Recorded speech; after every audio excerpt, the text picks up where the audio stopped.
Estamos rodeados de situaciones increíbles. A veces lo que vivimos parece de película. ¿No sentiste alguna vez que vives en una realidad paralela? Educación, populismo, informalidad, burocracia, seguridad, corrupción. ¿Por qué somos así? ¿De qué realidad venimos?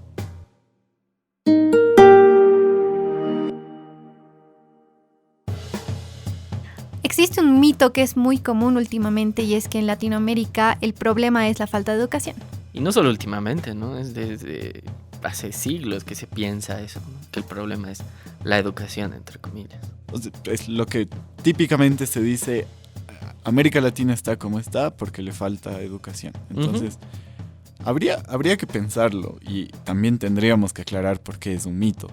Porque esto se escucha en todo lado. Y decía por eso de esto de hace siglos, porque desde hace siglos hay esta idea de América Latina es la lucha entre la civilización y la barbarie, que es un título famoso de un escritor pensador argentino, digamos, gran político y presidente. Pero lo que queremos analizar ahora es que ¿por qué nosotros decimos que es un mito?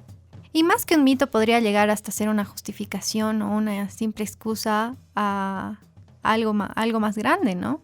Algo más importante, tal vez. Sí, el anterior episodio veíamos, ¿no? ¿Por qué hay corrupción? Uh-huh.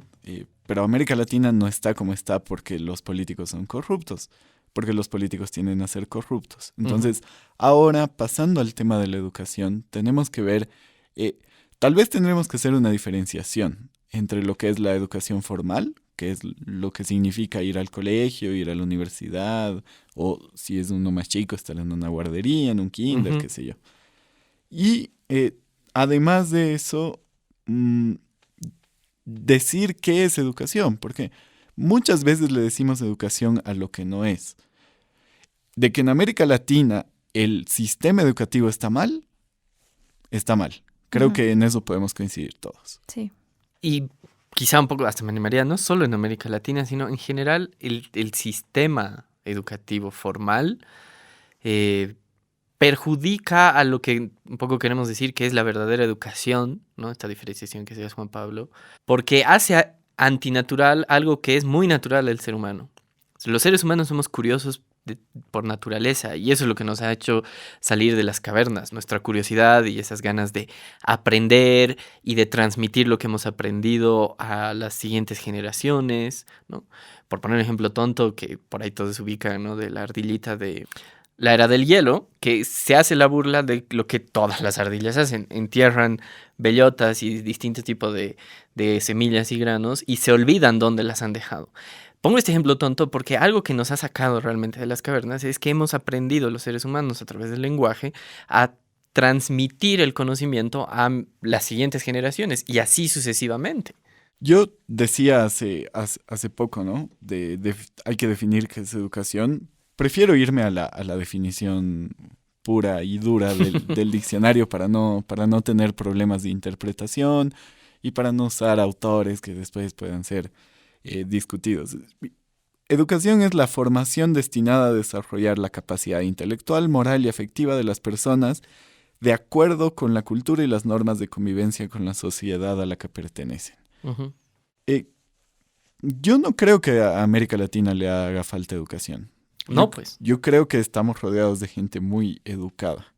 Porque en esa, y es parte de lo que queremos reflexionar, ¿no? En esa lógica, o sea, la educación no es solo los contenidos que nos enseñan en un cuarto al que nos obligan a entrar desde los 3 hasta los 18 años y más si tengo que ir a la universidad y más si tengo que hacer un posgrado. O sea, esa idea de que educación es encerrarte todo un día a aprender distintas cosas, es parte de nosotros, pensamos, del problema en el sentido de que ha tergiversado, como tú decías, que educación implica también lo emocional, lo moral, no solo lo intelectual y racional. Y la realidad es que sí, estamos rodeados de gente muy educada, pero que es subestimada y que se encuentra con muchos obstáculos para hacer. Sí. Es que en muchas ocasiones, con esta excusa, los políticos aprovechan para meterse en lo que es el propio sistema educativo. Entonces, son los políticos los que te dicen qué es lo que debes aprender y qué es lo que no. Son los propios políticos los que definen quién es inteligente y quién no. Uh-huh. Quién tiene capacidades y quién no. Pero En nuestra lógica, y sé que muchos pueden llegar a pensar eso, el que sabe más matemáticas, física y química es más inteligente. los segundos vendrían a ser los de sociales, a ser los que les gusta historia, filosofía, geografía, y ya así los que no son para nada inteligentes les gustan deportes, arte. Sí, y por eso tienen que hacer memes de no soy un gasto absurdo. Pero, Pero pero es así, es por el prejuicio, pero es también porque los políticos aprovechan este prejuicio para meterse dentro del sistema educativo. es que la educación institucionalizada, que es un poco a lo que queremos, ¿no? Hacerte reflexionar, que vos que nos estás escuchando, termina siendo un instrumento, como dices, del Estado, de los políticos, para enseñarnos, adoctrinar lo que ellos quieren, ¿no? De cualquier línea, y esto ha pasado desde que la educación es estatal, o sea, desde hace un siglo y medio más o menos. Pero además ha creado esta cuestión que yo ahí te corregiría, Juanpa, porque no es solo de los políticos, sino que se ha vuelto el común denominador de la gente. O sea, la gente piensa que si eres bueno para física, química y matemáticas, eres muy inteligente. Ya no es solo cosa del sistema, sino que todos pensamos así.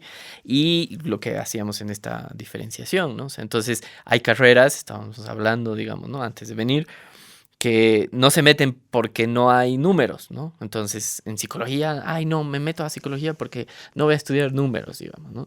O me meto a diseño porque tampoco hay números, y así, como si eso fuera un consuelo, digamos, ¿no?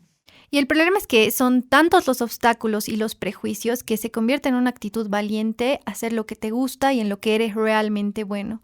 Y se convierte en una actitud normal ir por lo que todos te deben, por lo que todos te dicen que tienes que hacer, que tienes que estudiar. Y no debería ser así, ¿no? Y es, pues, un problema, porque fíjate lo que tú dices, ¿no? O sea, que todavía pensemos que hay carreras o profesiones o materias, digamos, ¿no? Que son útiles y otras que no lo son porque no hay trabajo o algo así, es una manera de pensar muy anticuada también, ¿no? Pensar que solo derecho y administración de empresas, por decir un cliché, ¿no? Son las carreras con las que vas a poder vivir bien, y las otras es, no, te vas a morir de hambre. Y eso es a lo que me iba. Hasta los propios padres a los hijos les dicen, no, no estudies eso porque ¿de qué vas a vivir? Y hasta los propios estudiantes lo asumen. O sea, yo he estudiado comunicación social, estoy estudiando comunicación social y muchos dicen, voy a ser el cajero de Burger King, sabiendo lo que están estudiando. Y Bueno, ese es y el los problema, es una filósofos también creencia. tienen esa perspectiva laboral, ¿no? Totalmente aceptada, y ese es el problema, porque no solamente te ponen obstáculos las personas de afuera, o sea, realmente todo el sistema está logrando su objetivo y hasta te han insertado la idea de que así tiene que ser y de que así va a ser. Que es la muestra de que lo que falla es el sistema educativo, no la educación. ¿Por qué? Porque también una profesión que no es valorada aquí en América Latina es el ser maestro de colegio, por ejemplo. Irónicamente. Y es de las cosas más importantes porque realmente tienes que saber cómo hacerlo. Pero quizá, o sea, sí, pero quizá hablando de lo que ustedes dicen, ¿no? O sea, ojalá podamos avanzar como sociedades a que haya más libertad, en el sentido de decir, descubrir el gusto de cada uno, ¿no? O sea, porque si haces lo que te gusta, lo vas a hacer bien, con cierta naturalidad, ¿no? Esa idea de que, no, pues el trabajo es como un castigo, ¿no? Y es tan común también esta imagen de por fin es viernes. Y no estoy yendo contra las fiestas, sino contra esa idea de que de lunes a viernes estoy encarcelado y viernes a la tarde ya puedo ser yo, digamos, ¿no? Qué terrible me parece a mí, ¿no? Manera de vivir o estudiar lo que no te gusta, ¿no? O sea, me parece grave. ¿Quién nos ha insertado esa idea que nos las hemos creído de manera tan fuerte, ¿no? Lo cierto es que la educación en América Latina siempre estuvo rota. Institucional, dices. Institucional. Claro. Sí. El sistema siempre se ha manejado de la misma manera. Y esta es una cuestión que heredamos, ¿no? Hay serios déficits en distintos espacios, por ejemplo, en la especialización dentro de América Latina, donde nuestro propio espacio no invita a desarrollarse profesionalmente. Si pasa con futbolistas, ¿Por qué no va a pasar con buenos profesionales en distintas áreas? Los mejores especialistas latinos están afuera. Y es parte de la preocupación por la que queríamos tocar este tema, ¿no? En el podcast, ¿no? O sea, ¿por qué en la región se nos pone como hasta tan naturalmente, entre comillas, ¿no? Esa disyuntiva de si quiero realmente salir adelante, tengo que ir a estudiar afuera y trabajar afuera. O sea, hay como el reconocimiento de que el que se va a estudiar o trabajar afuera está mejor, cuando en realidad no es así. Por ahí está trabajando en el Burger King de Ámsterdam, por decir algo, digamos, ¿no? O de Nueva York. Pero, está viviendo afuera, ¿no? Se ha ido a estudiar afuera, como si eso necesariamente fuera algo bueno. Suele ser, porque el problema de la educación institucional latinoamericana es evidente. Pero parte de lo que nos gusta hacerte pensar es qué es lo que está mal, qué es lo que está fallando en el sistema y un poco en la sociedad para pensar que la educación es encerrarte en estas aulas para pasar un examen que el profesor te va a decir si está bien o mal. ¿Y dónde está vuelvo a esto, ¿no? A lo natural, al deseo de aprender con ganas, por curiosidad, porque me interesa? Solamente dando un par de ejemplos que muestran que no es una cuestión además de que las estadísticas están mal pensadas, sino hay una cuestión de fondo mucho más profunda. Por ejemplo, en Bolivia el Estado gasta al mes casi $500 por alumno para que estudie en un colegio fiscal, es decir, un colegio manejado por el Estado. Eso iguala prácticamente a la pensión de los mejores colegios que hay en el país. Privados. Pero no hay ningún tipo de comparación con lo que se hace en un lugar y se hace en otro. ¿Dónde se gasta? Se gasta en la burocracia, se gasta en lugares donde no se debería gastar, pero sobre todo es porque es un gasto. Y lo interesante de eso, ¿no? Por poner un caso que habíamos pensado y relacionado con el realismo mágico, ¿no? Es Gabriel García Márquez, uno de los precisamente autores latinoamericanos que le da el nombre a este movimiento literario, decía públicamente que él era malo en ortografía y odiaba la ortografía, y hay un discurso público donde dice tenemos que eliminar la ortografía y da todas sus razones. Y es súper interesante, nos parecía, mostrar como uno de los personajes que mejor manejaba la lengua española, al recibido el Premio Nobel de Literatura por ya manejar el lenguaje así en general, peleaba con un tema que todos hemos peleado en el colegio, la ortografía. Y va a eso. Cuando la gente dice falta educación, piensan que es cuestión de inyectarle plata al Ministerio de Educación, ¿no? Que en realidad se va a ir, como tú decías, en burocracia, se va a ir en gastos ineficientes. Y otro de los problemas del sistema educativo, no estamos diciendo de los profesores, sino del sistema como tal, es que es muy anticuado. Y eso se ha visto claramente en las pandemias, ¿no? O sea, en vez de ir hacia una verdadera modernización, que es soltar un poco la curiosidad y investiguen y presenten informes, han utilizado un medio moderno, las plataformas, digamos, de videoconferencias, de la manera más absurdamente tradicional. El profesor tenía que poner su cara y obligar a que los alumnos pongan su cara. O sea, un método que ya es deficiente, lo han vuelto más eficiente con tecnología moderna. Es muy loco. Y es que creo que estamos acostumbrados a quedarnos con lo que hay, no ir más allá. A eso nos han acostumbrado a ser mediocres. Nunca queremos trascender en lo que podemos hacer. Por ejemplo, con el ejemplo que dabas de García Márquez, las cosas se aprenden, las cosas se practican y no estamos acostumbrados a eso porque nos cuesta practicar, porque nos cuesta aprender, porque no es algo que no, o sea, lo han convertido en algo que no debería gustarte por todas las exigencias que te dan, cuando, como decías al principio, es algo que deberíamos amar. Aprender es tan lindo que deberíamos amarlo y tratar de hacerlo todo el tiempo. No todos somos iguales. Eso es importante. Es verdad. Eso es clave. No a todos nos gustan las mismas cosas. Exactamente. Yo quiero hacer notar aquí, este año en Bolivia se ha suspendido el año escolar, se canceló. ¿Creen que va a haber algún problema con esas generaciones más adelante? ¿Creen que van a ser, no, esas son las generaciones del déficit que no han aprendido el 2020? Yo te digo que no, ¿sabes por qué? Porque yo siento que por lo menos acá en Bolivia, el boliviano que quiere salir adelante es por su voluntad propia. Eso yo lo entendí, es con sacrificio, es con valentía, pero lo hace. Entonces yo creo que nos dan el material necesario para salir adelante, pero lo que nos frena es el sistema y hay un montón de obstáculos más. Es que es parte de, o sea, lo que preguntas, digamos, lo que dicen es parte de un problema más del sistema. O sea, estudiar se ha vuelto finalmente obtener un cartoncito que supuestamente dice que sé lo que se supone que sé. No sé si se entiende mi frase, ¿no? Y eso es lo que tú dices, ¿no? El cartoncito lo van a tener, pero en la realidad es donde muestra si uno realmente sabe. Y en realidad sabemos lo que nos gusta. Porque hay cosas que son muy comunes, ¿no?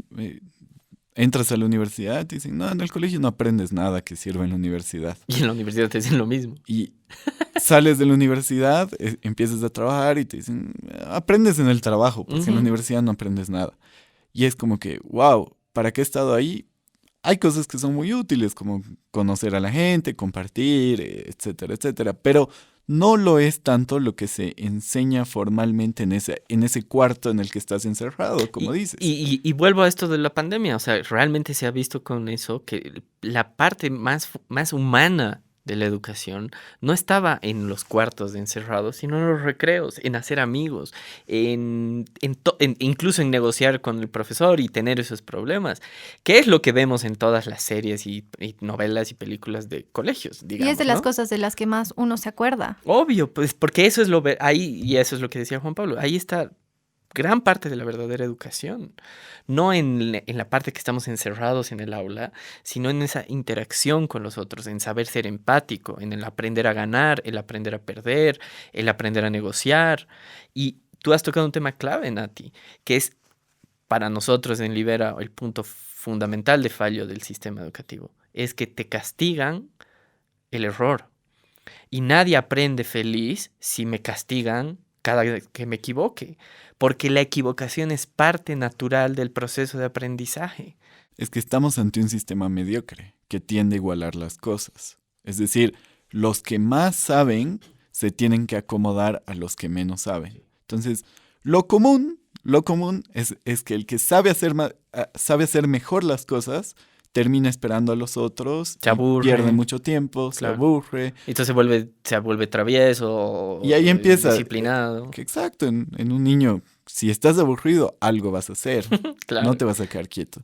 Pero no es solamente eso, o sea, más allá de que se pueda suspender un año educativo o no, y que parezca una catástrofe en un determinado momento, en realidad no lo es. Porque son siempre las iniciativas privadas las que tienden a cubrir esos espacios. Uh-huh. Y lo hemos visto con mucha gente que incluso no cree en las iniciativas privadas, Uh-huh. que crea sus propias iniciativas privadas. Yo tengo mi programita de YouTube y voy a dar clases voluntarias a los muchachos. Bueno, tus clases voluntarias, amigos, son mucho mejores que las que les dan los profesores, así que gracias. Claro. Para que te des cuenta que la iniciativa privada es mejor. Y sí, porque, de nuevo, hablábamos ¿no? O sea, de los profesores. Es súper importante volver a valorar, digamos, esa tarea que a los que nos gusta hacerla, realmente nos genera placer y te cansa un montón, pero te gusta, digamos, ¿no? O sea, porque hay que tener esa vocación de acompañar a alguien en su proceso de aprendizaje. Y tampoco estamos haciendo esto para atacar a los que tienen esa vocación. No, pues. Porque realmente no creo que tengan tampoco la culpa. Muchos de nosotros enseñamos como nos han enseñado. Pero parte del desafío es aprender a adecuarse a los tiempos y a los contextos, ¿no? Por eso dentro de la propia definición de educación está el tema cultural. Uh-huh. El contexto es fundamental. Siguiendo un poco con las estadísticas, para que vean que no es un problema de estadísticas, no es un problema de que no se ha puesto suficiente dinero público en la educación y por eso el sistema no funciona. Por ejemplo, en la educación primaria en América Latina hay un maestro por cada 20 estudiantes. Que es un buen promedio. Y en secundaria hay un maestro por cada 17. Realmente son buenos. Cualquiera diría son números competitivos, pero el sistema muestra lo contrario. También tenemos que preguntarnos por qué hay personas que defienden o por qué se está defendiendo una bandera en la que la educación tiene que ser a todos por igual, tiene que ser impartida de la misma manera y tiene que buscar que que seamos iguales, que pensemos exactamente igual. Y hay que partir del hecho de lo que tú decías hace un rato, que todos somos diferentes y el problema de ese intento de igualar es que el mejor baja su nivel y trata de regularse a los demás. Claro, es que la igualación siempre es hacia la mediocridad, no es hacia la superación, en cualquier caso. Y parte del problema es que nuestros sistemas educativos no detectan las potencialidades que cada uno tiene, hacen pasar a todos por el mismo, digamos, por el mismo tamiz, y uno termina odiando cosas que también no debería odiar. Por ejemplo, o que en algún momento amaba. Claro, obvio, ¿no? O sea, las anécdotas son muy locas, ¿no? O sea, de nuestro diseñador no era bueno en clase de artes plásticas, por ejemplo. por poner un ejemplo así tan común y corriente, ¿no? Es que ese es el realismo mágico latinoamericano. Es el latinoamericano el que es famoso y ejemplar en una cuestión, hoy en día profesionalmente, pero cuando estaba en el colegio se aplazaba en esa asignatura. Tal cual. ¿Quién fallaba? ¿El niño que no aprendía? ¿O el sistema que no buscaba que esa persona desarrolle verdaderamente sus talentos? Y nosotros pensamos y esperamos también poder dar nuestro aporte en ese sentido, que más libertad ayuda precisamente a encontrar a que cada uno se sienta y redescubra que el aprendizaje es un proceso tan natural y por lo tanto es ameno y es agradable y es divertido. Entonces lo que falta acá no es educación claramente, lo que falta es libertad, la educación en libertad. Sí. Porque te imaginas si tu mamá te castigaba por cada vez que te caías cuando estabas aprendiendo a caminar. Una tortura. Eso pasa con la educación. Exactamente. Y la ventaja por eso nosotros decimos en América Latina, realmente si somos unas sociedades bien educadas, es que sí nos diferenciamos de gran parte del mundo porque sabemos ser solidarios, sabemos ser buenos amigos de nuestros amigos, salir adelante en las dificultades, de aprender a perseverar en situaciones límite. A eso es a lo que nos referimos con que hay educación, porque eso lo hemos aprendido con nuestros padres, con nuestros amigos, jugando. Y esa es a la educación a la que nos referimos, ¿no? Que no es solo la instrucción racional, sino es la parte emocional, es la parte moral. Afectiva. Porque el latinoamericano es ese que está aprendiendo a caminar y que normalmente le cuesta un poco más. ¿Por qué? Porque están llenos de obstáculos. Le ponen zancadilla, lo empujan, lo castigan, pero igual camina. Seguimos. Y las historias de éxito están aquí. Y no es una cuestión de falta de educación. Hoy ya no es una excepción a la regla que alguien que ha salido de un lugar muy humilde llegue a ser exitoso. Hoy es una cuestión normal. Pero ¿qué pasaría si tuviésemos más libertad? Y es por eso que parte de desmentir este mito no solamente es explicarlo, entenderlo y ver las diferentes opciones que hay, sino es también aceptar las cualidades que tú tienes, que tú que nos estás escuchando tienes que ser valiente, no tengas miedo porque puedes triunfar, no te quedes en las creencias que nos han instalado desde hace mucho tiempo en la cabeza. Y que seamos conscientes de que nosotros los latinoamericanos podemos salir adelante. Gracias por escucharnos. Mundo Posible es un podcast de Libera Bolivia y estamos acá gracias a la Fundación Frederick Naumann Países Andinos. Escúchanos y no te olvides compartir. Puedes encontrarnos en las redes sociales de Libera Bolivia o en YouTube y Spotify. Recuerda que se puede cambiar el mundo un podcast a la vez.